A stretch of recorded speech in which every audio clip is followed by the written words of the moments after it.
কর্মসূচির কথা শুনে আপনারা যার যার দপ্তরে যার যার জায়গায় চলে যাবেন। আমি লম্বা সময় বক্তব্য রাখবো না। আমাদের দাবি আদায় পরিষদের সকল বক্তার বক্তব্যের সঙ্গে সহমত পোষণ করছি। আমি কৃতজ্ঞতা জ্ঞাপন করছি আমাদের এনসিপির দুইজন উদীয়মান সুযোগ্য নেতা এসে আমাদের দাবির সাথে একত্রতা ঘোষণা করে বক্তব্য দিয়েছেন এবং আমাদের দাবির পাশে থাকার প্রত্যয় ব্যক্ত করেছেন। সম্মানিত নেতৃবৃন্দ, আজকে আপনারা হয়তো আমাকে এখানে বক্তব্যের মাঝে পাইতেন না। আমরা বিগত দিনে বিগত সরকারের সময় আমরা যেমনি ভাবে আইন শৃঙ্খলা রক্ষাকারী বাহিনী গোয়েন্দা সংস্থা কর্তৃক আপনাদের দাবি বাস্তবায়ন করতে গিয়ে 22 সাল 23 সাল মহাসমাবেশ দিয়েও করতে পারেনি। যে চক্রটি বিগত দিনে আমাদের কর্মসূচি তথা আপনাদের নবম পে স্কেল বাস্তবায়নে আমাদেরকে বাধাগ্রস্ত করেছে, আমি আজকের সভায় আমি দায়িত্বহীন ভাষায় বলতে চাই, তেমনি ভাবে গত পরশু থেকে গতকাল আমাদের এই কর্মসূচিকে ব্যাহত করার জন্য বিভিন্নভাবে সামাজিক মিডিয়ায় বিভিন্ন কলোনিতে মতিঝিল পাইকপাড়া আগারগাঁয়ে তারা প্রচার প্রচারণা করেছেন। আমরা কর্মসূচি স্থগিত করেছি। আমি সেই সকল বন্ধুকে বলতে চাই, আপনি প্রজাতন্ত্রের কর্মচারী, আপনি কর্মচারীর নেতা হিসেবে নিজেকে পরিচয় দেন, নিজেকে প্রকাশ করেন। আপনি 18 লক্ষ কর্মচারীর অধিকার নিয়ে ছিনিমিনি খেলেছেন। আপনার সংগঠন এই 18 লক্ষ কর্মচারীর অধিকার নিয়ে কথা বলার আপনার কোনো রাইট নাই। আপনি পারলে আমাদের নবম পে স্কেলের বাস্তবায়নের সপক্ষে কথা বলবেন। আমাদের আপনারা চিহ্নিত করবেন কারা এই কর্মসূচিকে বাধাগ্রস্ত করেছে, কারা বিভিন্ন মিডিয়ায় আমাদের কর্মসূচি স্থগিত করেছি এই প্রচার প্রচারণা চালিয়েছে। এই বিচারের দায়ভার আমি আপনাদের উপরে ছেড়ে দিলাম। সম্মানিত সহকর্মীবৃন্দ, আমরা দাবি আদায় পরিষদ আমাদের প্রতিনিধি সভার মাধ্যমে আমরা সরকারকে তথা পে কমিশনকে বলেছিলাম, আমরা প্রজাতন্ত্রের কর্মচারী, আমাদের ন্যায্য অধিকার নিয়ে বিগত সরকার খেলেছে। আপনারা বৈষম্য বিরোধী সরকার, আপনি ডক্টর মোহাম্মদ ইউনূস মহোদয় শান্তিতে নোবেল বিজয়ী সরকার, আপনি আমাদের পরিবার প্রধান, আপনি জনপ্রশাসন মন্ত্রণালয়ের উপদেষ্টা হিসেবে আপনার দায়িত্ব রয়ে যায়। আপনি আমাদের পরিবারের প্রধান হিসেবে আপনি আমাদেরকে প্রত্যাখ্যাত করতে পারেন না। আজকে আমাদের সভা করার কথা দশম পে স্কেল নিয়ে কৃতজ্ঞতা জ্ঞাপন করেছিলাম। উনি আমাদের দুঃখ দুর্দশার কথা শুনে, আমাদের অভাব অনটনের কথা শুনে উনি পে কমিশন গঠন করে দিয়েছিলেন। আমরা খুশি হয়েছিলাম, আমরা প্রত্যাশিত ছিলাম আমাদের পে কমিশন 30 তারিখের মধ্যে পে কমিশনের সুপারিশ দেবেন। আমরা পে কমিশনের কি নাটক দেখলাম, ওনারা পরিসংখ্যান ব্যুরোয় চিঠি লিখে জরিপ করবেন, ওনারা সচিবদের নিয়ে বসেন, ওনারা ব্যবসায়ীদের নিয়ে বসেন, ওনারা সাধারণ মানুষদের নিয়ে বসেন, ওনারা রাজনৈতিক নেতৃবৃন্দকে নিয়ে বসেন। আমি পে কমিশনের প্রধান জাকির স্যারকে সবিনয় বলতে চাই, আপনার পে কমিশনের সদস্য আছে নির্ধারিত, আপনি কেন তার বাইরে গিয়ে তাদের মতামত নেওয়ার নিয়ে কর্মচারীদের নবম পে স্কেল নিয়ে ছিনিমিনি খেলছেন? আপনার দায়িত্ব, আপনার সদস্যরা মিটিং করে আমাদের সঙ্গে বসেছেন, আপনি একটা মিটিং করে পে স্কেলের সুপারিশ দেবেন। সরকার এই নবম পে স্কেল বাস্তবায়ন করবেন অর্থ মন্ত্রণালয়ের মাধ্যমে, অর্থ উপদেষ্টার মাধ্যমে। আমরা পে কমিশনের পরে অর্থ উপদেষ্টার বক্তব্য পজিটিভ পেয়েছিলাম।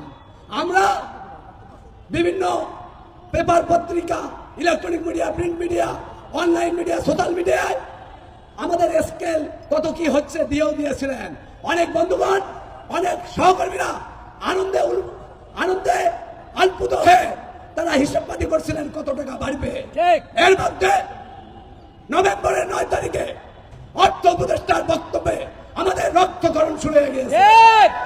অর্থ উপদেষ্টা বলে আমরা একটা ফ্রেম দাঁড় করিয়ে দিয়ে যাব, পরবর্তী সরকার পে স্কেল বাস্তবায়ন করবে।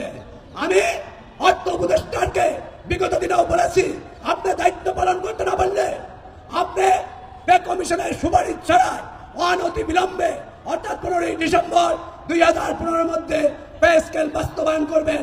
এইটা আমাদের কোনো দয়া দাক্ষিণ্য না, এটা আমাদের 8 লক্ষ কর্মচারীর অধিকার, ন্যায্য প্রাপ্তি। আপনার অর্থ মন্ত্রণালয় দ্রুততার সঙ্গে পে কমিশনের সুপারিশের অপেক্ষায় না থাকে আপনারা দ্রুত আমাদের পে স্কেল বাস্তবায়নের জন্য কাজ করুন। আপনারা যদি মনে করেন ইতিপূর্বে আমাদের সাবেক অর্থমন্ত্রী আমাদের সংগঠনের নেতৃবৃন্দকে ডেকে পে কমিশনের পে স্কেলের বিষয়ে আলোচনা করেছিলেন, আপনার প্রয়োজন হলে আপনি কর্মচারীর নেতৃবৃন্দকে ডাকবেন, কিভাবে প্রজাতন্ত্রের কর্মচারীদের পে স্কেল বাস্তবায়িত হবে সেই সুপারিশমালা দেওয়ার অধিকার একমাত্র প্রজাতন্ত্রের কর্মচারীদের প্রতিনিধিদের। আপনার দেশের ব্যবসায়ী অমুক তমুক কারো অধিকার নাই সরকারি কর্মচারীদের বিষয় পে স্কেল কি হবে কি না হবে একমাত্র আজকে যারা আমাদের প্রতিনিধি তারা দিবেন। অপেক্ষমান আপনারা প্রত্যাশা নিয়ে বাড়ি যাবেন। আমি আপনাদের বলতে চাই, আজকের সমাবেশে আসার জন্য আপনাদেরকে আহ্বান করেছিলাম যে আপনারা 18 লক্ষ কর্মচারী আজকের সমাবেশে আসবেন। ইনশাল্লাহ আমাদের এই নেতৃবৃন্দর দায়িত্ব থাকবে পে স্কেল 15 তারিখের মধ্যে গেজেট প্রকাশ করা। ভাই তুমি এগিয়ে চলো, আমরা আছি তোমার সাথে।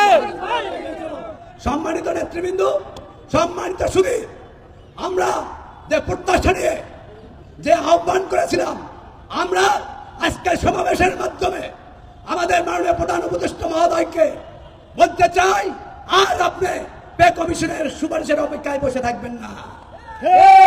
আপনি অনেকেই বক্তব্য দিয়েছেন বিজয় 16 ডিসেম্বর আমাদের বাঙালি জাতির বিজয়ের মাস, বিজয়ের দিন। আমি প্রজাতন্ত্রের কর্মচারীদের সহযোদ্ধা হিসেবে আমাদের দাবি আদায় ঐক্য পরিষদের মুখ্য সমন্বয়ক হিসেবে বলতে চাই, আপনি 16 ডিসেম্বর বিজয় দিবসের আগে আমাদেরকে কর্মচারীদেরকে ন্যায্য অধিকারকে উপহার হিসেবে দিবেন, আমাদেরকে উপহার হিসেবে দিবেন। সম্মানিত নেতৃবৃন্দ, আমি কর্মসূচির দিকে যাচ্ছি। আমরা যেমন টাইম ফ্রেম দিয়েছিলাম 30 নভেম্বরের মধ্যে কমিশন সুপারিশ না দিলে আমরা 5 তারিখে মহাসমাবেশ ডাকবো, তার ব্যর্থতায় আমরা ঘটিনি। আপনাদের সঙ্গে আমরা বেঈমানি করিনি, কর্মচারী প্রতিনিধি হিসেবে মহাসমাবেশ দিয়েছি। তেমনি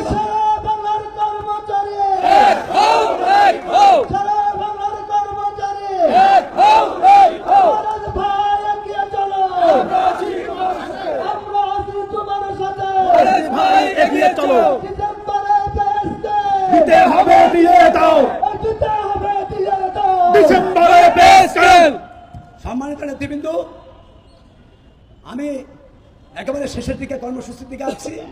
আপনাদেরকে সবিনয়ে বলতে চাই, আমরা প্রজাতন্ত্রের কর্মচারী, আমাদের বাংলাদেশ সচিবালয় কর্মকর্তা কর্মচারী সংযুক্ত পরিষদের সম্মানিত সভাপতি আছেন, আমাদের দাবি আদায় ঐক্য পরিষদের সম্মানিত সমন্বয়কবৃন্দ আছেন, বেসিক সংগঠনের নেতৃবৃন্দ আছেন। আজকে দেখেছেন আমাদের এমপিওভুক্ত কর্মচারীদের নেতৃবৃন্দ এসেছেন। আমাদের আরেকজন সফল নেতা, সবাই আমরা তাকে চিনি, অধ্যক্ষ ভাই, যিনি 20% 15% দাবি বাস্তবায়ন করেছেন, সফল নেতা আমাদের মাঝে উপস্থিত ছিলেন। আমরা যেমনিভাবে 30 তারিখের মধ্যে পে কমিশনের সুপারিশ না গেলে আজকে মহাসমাবেশের আহ্বান করেছিলাম, তেমনিভাবে আরেকটি সময়, আরেকটি টাইম ফ্রেম আমাদের ডক্টর ইউনূস সরকার তথা আমাদের অভিভাবককে বলতে চাই, আগামী 15 তারিখের মধ্যে এই কর্মসূচিতে গোটা বাংলাদেশের প্রজাতন্ত্রের 18 লক্ষ কর্মচারী ভাইদেরকে একসাথে থাকে আমাদের নবম পে স্কেল বাস্তবায়নের জন্য অঙ্গীকারবদ্ধ হতে হবে।